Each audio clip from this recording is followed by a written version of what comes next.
A Rússia afirmou outrora que o T-14 Armata iria revolucionar a guerra moderna. Foi concebido como um supertanque que dominaria o campo de batalha, aterrorizaria a NATO e enfraqueceria o Ocidente.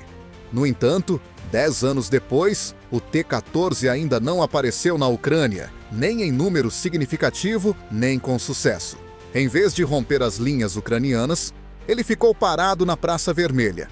Como o tanque mais moderno da Rússia, se tornou uma figura ridícula. Comecemos com o que tornou os tanques soviéticos tão eficazes durante quase 50 anos. O design dos tanques soviéticos baseava-se em 3 ideias básicas e era muito simples, mas eficaz. Produção em massa, desempenho militar e logística simples. Com um toque claramente russo, os tanques soviéticos, começando com o lendário T-34 durante a Segunda Guerra Mundial, deram ênfase ao que os teóricos militares chamam de triângulo de poder de fogo, proteção e mobilidade. Os engenheiros soviéticos concentraram-se no que podiam produzir em grandes quantidades, enquanto os construtores de tanques ocidentais frequentemente visavam maximizar o desempenho de veículos individuais. A quantidade tem a sua própria qualidade de acordo com o Centro de Estudos Estratégicos e Internacionais. Aqui os números contam. A União Soviética era considerada o fabricante de tanques mais produtivo do mundo durante a Guerra Fria. A série T-54-55 foi o modelo de tanque mais fabricado de todos os tempos, com mais de 100 mil unidades produzidas em todo o mundo. Seguiu-se o T-64 com o seu sistema de carregamento automático, que racionalizou o funcionamento e tornou desnecessária a recarga em combate. Foram produzidos até 44 mil exemplares do T-64 e dos seus sucessores, o T-72 e o T-80. Ao longo de 50 anos, isso representa cerca de 150 mil tanques. A homogeneidade das gerações era uma prioridade máxima na construção soviética. Embora as capacidades ofensivas e defensivas tenham mudado consideravelmente, os T-54, 62, 72, 80 e até mesmo o T-90 tinham todos perfis de tamanho, classes de peso e conceitos básicos de layout comparáveis com o modelo básico, permanecendo entre 35 e 45 toneladas. Isso permitiu que as linhas de produção fossem otimizadas para novos modelos sem grandes alterações, que o pessoal pudesse alternar entre as plataformas com pouco esforço de formação e que algumas peças sobressalentes permanecessem intercambiáveis durante décadas. Em segundo lugar, os soviéticos colocaram o desenvolvimento da potência de fogo acima de todos os outros fatores. Com canhões de 100 mm no T-54, 15 mm no T-62 e 125 mm no T-64, e além eles usaram continuamente armas maiores do que seus adversários da OTAN. Inventaram canhões de tubo liso estabilizados por asas e capazes de perfurar blindagem, sistemas de carregamento automático e projéteis Sabot. O Ocidente passou anos a aperfeiçoar a tecnologia para torná-la o mais precisa e fiável possível, mas a OTAN acabou por adotar todos esses desenvolvimentos com muito mais eficiência e desempenho. Com a sua esmagadora superioridade numérica, a União Soviética ripostou. Ela foi capaz de avançar em território inimigo ou deter o avanço do adversário quando conseguia empregar tanques em número suficiente. Em terceiro lugar, os tanques soviéticos foram projetados para suportar as condições especiais de operação a que estavam sujeitos. Pás de empurrar, maciças nivelavam as defesas lagartas, largas, lidavam com as enormes quantidades de lama e neve russas e uma construção baixa reduzia a assinatura do alvo. Estas foram respostas úteis aos problemas dos conflitos da Europa Oriental, não um luxo. Mas, acima de tudo, os tanques soviéticos foram construídos para recrutas com diferentes conhecimentos linguísticos e pouco tempo de treino. Sistemas complicados, controlos padronizados e métodos de manutenção simplificados foram substituídos por soluções robustas e reparáveis compreensíveis para rapazes de 18 anos, vindos de todas as partes da enorme União Soviética. Com o aparecimento do T-14, Armata, toda essa doutrina foi jogada fora. A Rússia criou um veículo de 55 toneladas que exigia eletrônica sofisticada, software complexo e precisão de fabricação, em contraste com um tanque básico de 40 toneladas que podia ser construído em série aos milhares. Embora essas características únicas tivessem muitas vantagens potenciais, elas também contribuíram para o fracasso do projeto. Vejamos a característica distintiva do T-14, o conceito da torre não tripulada. Nos tanques convencionais, os membros da tripulação sentam-se muito perto dos seus sistemas de armas. Isso tornava a torre muito mais vulnerável a ataques de tanques e artilharia inimigos, mas também dava ao artilheiro muito mais controle sobre os sistemas que carregavam, travavam e disparavam cada cartucho do canhão. O carregador automático do T-64 e dos modelos posteriores não só eliminou parte do trabalho manual, como também aumentou consideravelmente a potência de fogo teórica. Em contrapartida, a tripulação de um T-14 está alojada numa cápsula fechada sob a torre. Consequentemente, todo o tanque depende de dispositivos eletrônicos para o controle de fogo e a detecção da situação. Quando funcionam, estes sistemas oferecem capacidades que, em teoria, são superiores às dos modelos ocidentais. No entanto, em caso de avaria, o tanque torna-se uma peça de metal cara com 3 homens presos no seu interior. Uma vez que todo o conceito atual de guerra se baseia na guerra eletrônica e na defesa, os sistemas eletrônicos são provavelmente os primeiros a falhar, pois nenhum plano sobrevive ao primeiro contato com o inimigo. Outra possível fonte de falha é a discrepância de visão também causada pela torre. Numa torre tripulada convencional, o atirador está fisicamente posicionado de forma a ver o objeto para o qual a torre está apontada.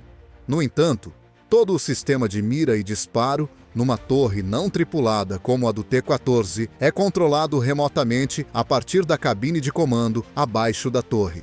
Além disso, o tanque como um todo é muito menos manobrável do que a torre, que pode girar livremente em torno de sua base. O tanque fica essencialmente cego quando os sistemas de visão da torre falham ou não conseguem transmitir dados em tempo real para o ecrã do atirador. Com a ajuda de miras óticas, o atirador de um T-72 podia detectar e combater alvos mesmo quando todos os dispositivos eletrônicos estavam desligados. Como o T-14 depende de sistemas de mira eletrônicos e visores digitais, o seu atirador fica incapacitado de agir em caso de mau funcionamento ou falha desses sistemas. Além disso, surge uma fonte adicional de erros quando o sistema precisa passar pela base giratória da torre para estabelecer uma conexão entre a torre e o monitor. O mais notório, porém, é que a capacidade de combate do T-14 depende de sistemas de software que são conhecidos por tenderem a apresentar falhas sob pressão. Milhões de linhas de código controlam todos os aspectos dos veículos militares modernos, desde os sistemas de armas até a gestão do motor. E esses programas podem falhar de uma forma que a blindagem não oferece proteção. Lembra-se do desfile na Praça Vermelha, que descrevemos no início do vídeo? Ela não é conhecida apenas pela aparição do famoso T-14, mas também pelo que aconteceu com o veículo durante o ensaio do desfile. Para ser claro, o T-14 pareceu ter uma falha durante o ensaio do desfile de 2015 na Praça Vermelha. Ele simplesmente parou. Mais tarde, autoridades russas explicaram que se tratava de uma demonstração planeada do sistema de evacuação ou de um motorista desajeitado que acionou o freio de emergência. No entanto, esse incidente deixou clara a diferença essencial entre falhas mecânicas, que podem ser rapidamente identificadas e corrigidas, e falhas eletrônicas, que exigem ferramentas de diagnóstico específicas e atualizações de software. Em situações de combate, em que os veículos estão sujeitos a tensões, vibrações, interferências eletromagnéticas e temperaturas extremamente altas ou baixas, os erros de software podem ser considerados mais características do que defeitos. Vários componentes danificados não podem colocar um T-72 com sistemas de controlo mecânico fora de serviço. Um erro grave de software transforma um T-14 num alvo de 55 toneladas. No entanto, para além dos problemas técnicos, foram os erros logísticos e doutrinários da Rússia, a começar pelo plano de produção do T-14, a principal causa dos atrasos significativos na entrega do tanque. A Uralvagonzavod, o maior fabricante de tanques da Rússia, prometeu mais do que apenas um novo tanque quando apresentou a plataforma Armata durante o desfile.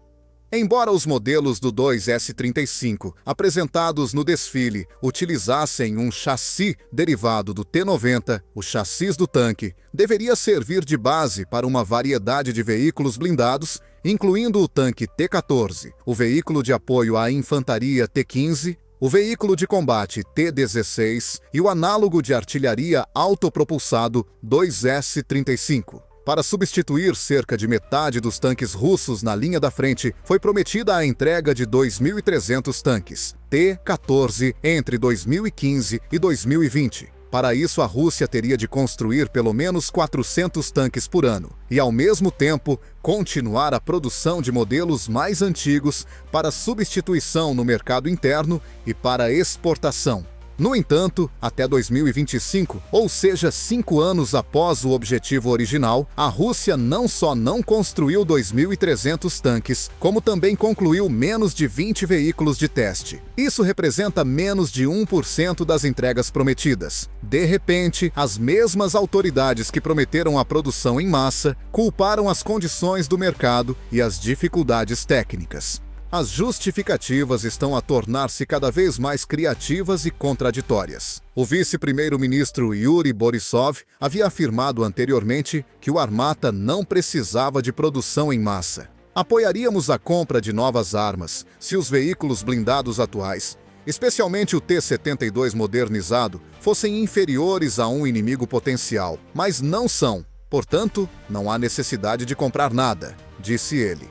Esta foi uma admissão surpreendente de que o tanque revolucionário da Rússia não tinha nenhuma vantagem real sobre os modelos da União Soviética, que já tinham décadas de idade. No entanto, as explicações oficiais apenas arranham a superfície das verdadeiras causas deste desastre de produção. Em primeiro lugar, as mesmas redes de corrupção que afetam todos os projetos de defesa importantes da Rússia desviaram regularmente fundos do programa T-14. Mais de 72 mil funcionários russos estão acusados de corrupção há anos. Essencialmente, trata-se de uma empresa criminosa que se faz passar por um governo. Este roubo sistemático tem visado especialmente a aquisição de armamento, uma vez que aqui são gastos montantes avultados e os controlos são laxistas. Tendo em conta o seu orçamento de milhares de milhões e o calendário moroso resultante da falta de urgência acima mencionada, o programa T-14 pode ter servido de pretexto ideal para a corrupção generalizada. Segundo relatos, as especificações dos componentes podem ter sido alteradas em benefício de fornecedores ligados. Os contratos de construção foram exagerados e as metas de produção foram frequentemente falhadas. Todos estes incidentes estão em consonância com os padrões de corrupção mais amplos que assolam a indústria de defesa russa. Mais importante ainda, os sistemas militares de última geração nos projetos russos mais recentes dependem totalmente de tecnologia estrangeira. Os materiais de blindagem, as capacidades de combate eletrônico, os sistemas de controlo de fogo e as câmaras de imagem térmica superiores do tanque exigem peças que a Rússia não consegue fabricar. A Ucrânia modernizou os T-64, T-72 e T-80 de forma independente, o que representa um afastamento total dos projetos soviéticos que estão disponíveis de alguma forma em quase todos os antigos estados soviéticos. Durante a fase de desenvolvimento do T-14, a Rússia ainda conseguia obter peças de última geração através de canais comerciais legais. Graças ao livre acesso à tecnologia ocidental e taiwanesa de semicondutores, aos sistemas de imagem térmica franceses e à eletrônica de precisão alemã, nos programas de defesa russos, os engenheiros puderam desenvolver sistemas que integravam as melhores tecnologias disponíveis na altura. Este acesso foi inicialmente restringido por sanções após a anexação da Crimeia, mas a invasão da Ucrânia levou a um bloqueio total da tecnologia. De repente, os engenheiros russos foram forçados a abdicar de competências importantes ou a tentar desenvolver alternativas nacionais que não existiam, uma vez que os componentes avançados de que o T-14 necessitava para suas funções básicas eram totalmente inacessíveis ou só estavam disponíveis no mercado negro com margens de lucro elevadas. A falta de interesse internacional é outro problema que o T-14 enfrenta. As vendas para exportação são por vezes utilizadas como justificação para grandes ciclos de produção e para compensar os gastos com o desenvolvimento de uma variedade de equipamentos militares. Segundo funcionários russos, os países que atualmente compram tanques russos mudariam para o novo modelo se simplesmente parassem de fazer a manutenção e conservação dos modelos mais antigos. Em vez disso, os potenciais compradores desenvolveram seus próprios produtos substitutos ou perderam completamente o interesse nos projetos russos. A Índia, que no passado foi um dos maiores mercados da Rússia para o T-72 e o T-90, fez tentativas de produzir tanques no seu próprio país com o tanque Arjun. Mas o programa enfrentou obstáculos significativos, de modo que o país continua dependente dos T-90 russos. A China, que poderia estar interessada na tecnologia do T-14, realizou seus próprios projetos de tanques altamente avançados, que são equivalentes ou até superiores aos da Rússia. Além disso, outras nações realmente não podem se dar ao luxo de investir de 3 a 4 milhões de dólares por tanque, quando já existem alternativas mais baratas e amplamente integradas em seus próprios exércitos. Em vez de investir em sistemas totalmente novos, a Bielorrússia e o Cazaquistão, dois dos clientes mais frequentes da Rússia, compram atualizações para plataformas da era soviética. Além disso, esse fracasso nas exportações desencadeia um ciclo vicioso que torna a produção em massa inviável. Mesmo para as forças armadas russas, o custo por veículo se tornará proibitivo se não houver encomendas internacionais significativas para distribuir os custos de desenvolvimento por milhares de unidades. No entanto, os preços de exportação permanecerão altos demais para atrair clientes estrangeiros até que as encomendas internas sejam tão grandes que as vantagens de produção possam ser realizadas. Na verdade, o preço mencionado de 3 a 4 milhões de dólares provavelmente ainda está subestimado. Os tanques estão entre os sistemas mais caros do mundo.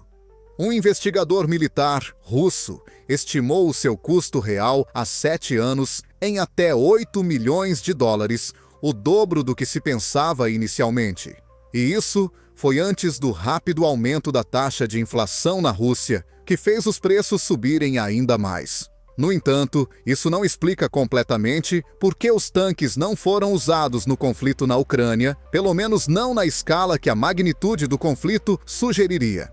Temos que levar em conta que o tanque inteiro era superdimensionado para o conflito em que a Rússia está envolvida atualmente. O T-14 Armata foi construído para proteger perímetros contra fogo ofensivo ou combater formações de tanques da OTAN em combates convencionais em grande escala.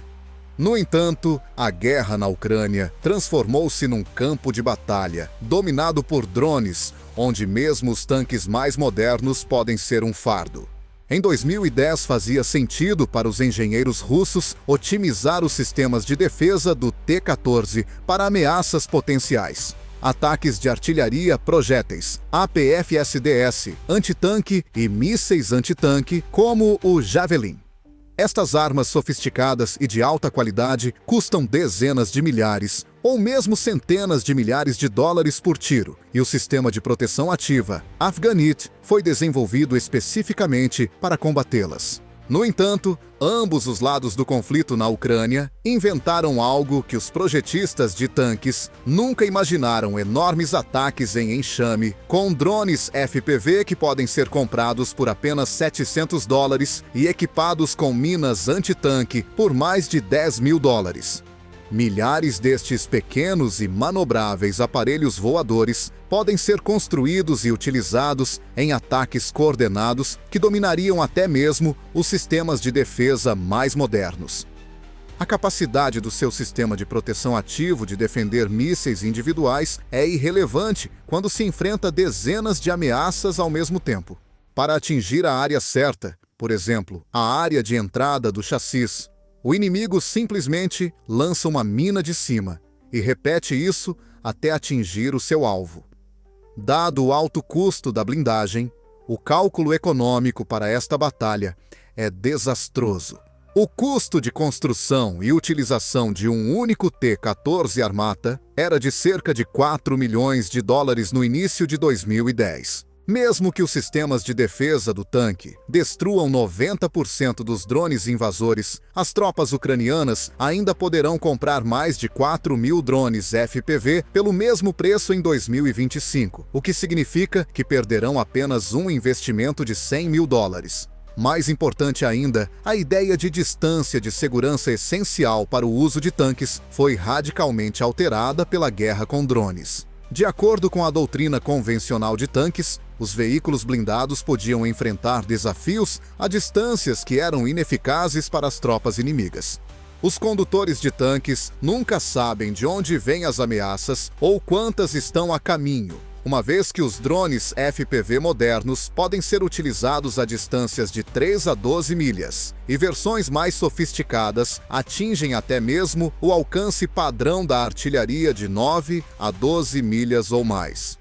Além disso, as tecnologias avançadas de camuflagem e furtividade do T-14 foram desenvolvidas numa época em que as Forças Armadas dependiam de câmaras térmicas e radares de alvos centrais e fixos, ou veículos que deixavam tantos rastros quanto eles. No entanto, o conflito na Ucrânia levou à vigilância em tempo real através da utilização de tecnologia comercial de drones de baixo custo. Isto foi possível graças ao rápido desenvolvimento da inteligência artificial, aos gastos excessivos do Estado e à liberalização total dos fabricantes ucranianos, que puderam introduzir novas tecnologias em todos os setores da economia. Quando montados num pequeno drone, os sensores que detectam calor radar ou emissões funcionam igualmente bem.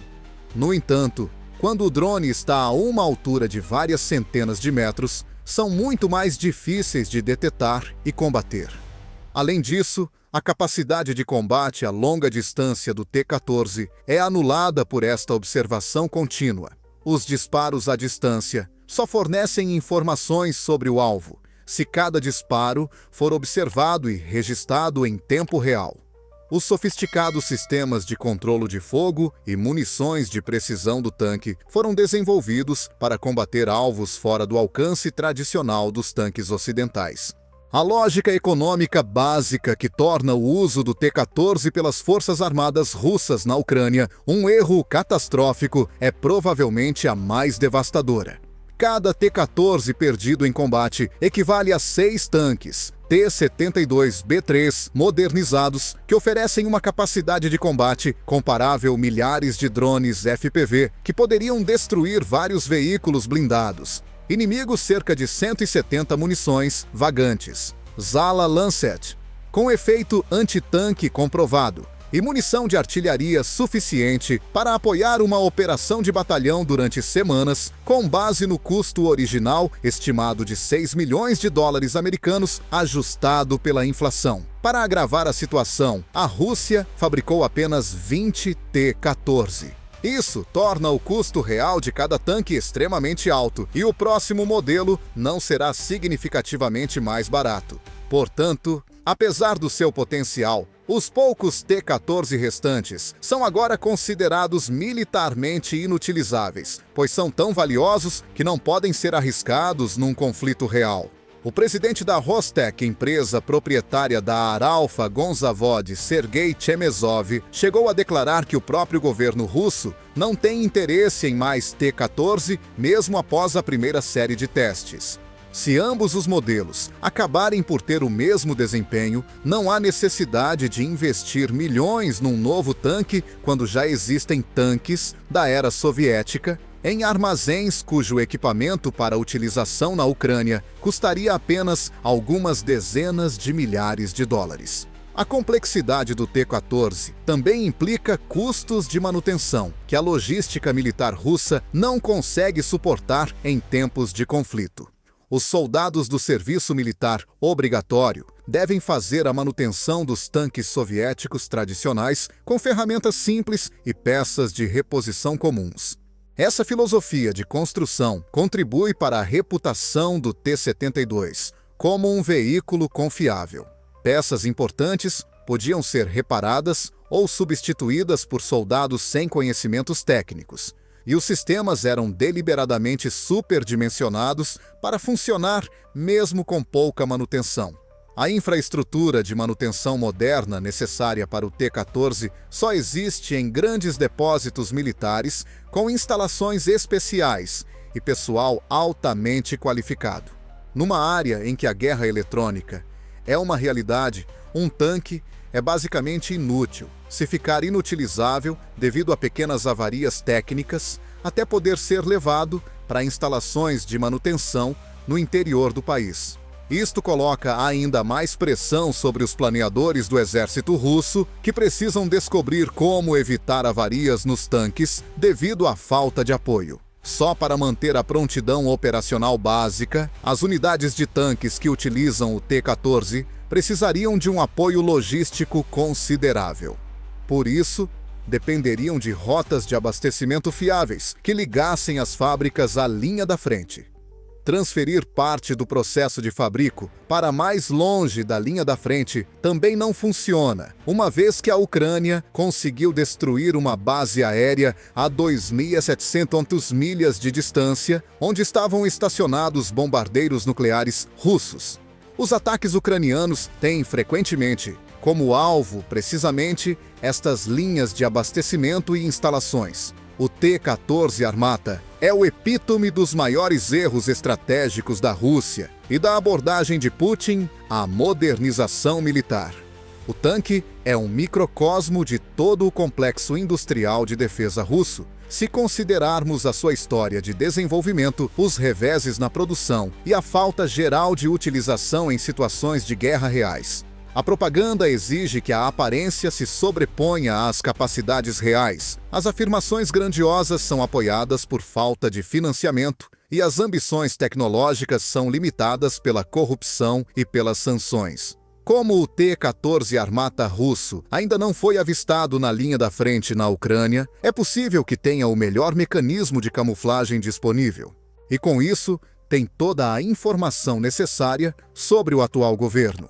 Após anos de perdas devastadoras de tanques e da destruição diária dos T-72 e T-80, a Rússia ainda não quer arriscar utilizar os seus T-14 supostamente mais poderosos. Isso leva à conclusão de que até mesmo os comandantes russos sabem que seu supertanque de milhões de dólares provavelmente teria o mesmo destino de todos os outros veículos blindados que entraram no campo de batalha repleto de drones na Ucrânia. Além disso, é preocupante que o seu tanque convencional mais moderno ainda não tenha sido utilizado num conflito que já custou a vida a cerca de 1 milhão de pessoas. O tanque T-14. A Armata, apresentado pela primeira vez ao mundo pela Rússia em 2015, foi aclamado como um avanço revolucionário na guerra blindada, uma máquina que superaria tudo o que a OTAN poderia usar. Foi revelado com uma pompa mais comum em uma aterragem lunar durante o desfile do Dia da Vitória, em Moscovo. Era elegante, futurista e repleto da mais moderna tecnologia. Com a sua torre não tripulada, tecnologias de proteção ativa e blindagem de última geração, foi apelidado pela mídia estatal de Tanque do Futuro.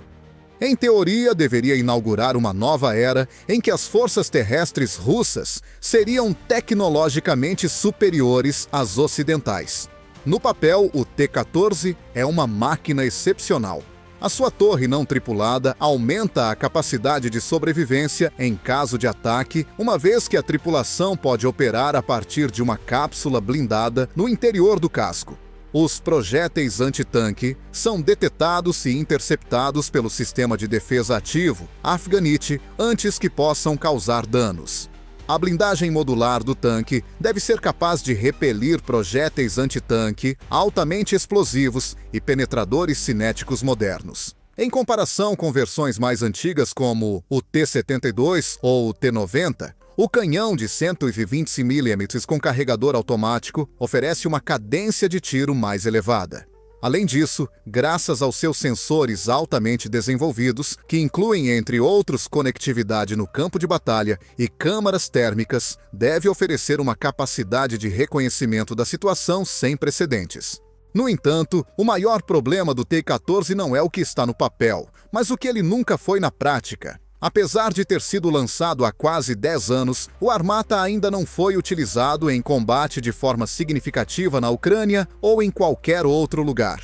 Das centenas prometidas anteriormente, apenas um pequeno número de unidades foi produzido. De acordo com especialistas em defesa russos, o tanque sofre atrasos na produção, problemas de fiabilidade e preços exorbitantes. Em vez de servir de base para as forças blindadas russas, tornou-se uma peça rara de exposição, utilizada em desfiles e feiras, mas notavelmente ausente em combate. Vários fatores entram em jogo aqui. Em primeiro lugar, o T-14 é extremamente caro.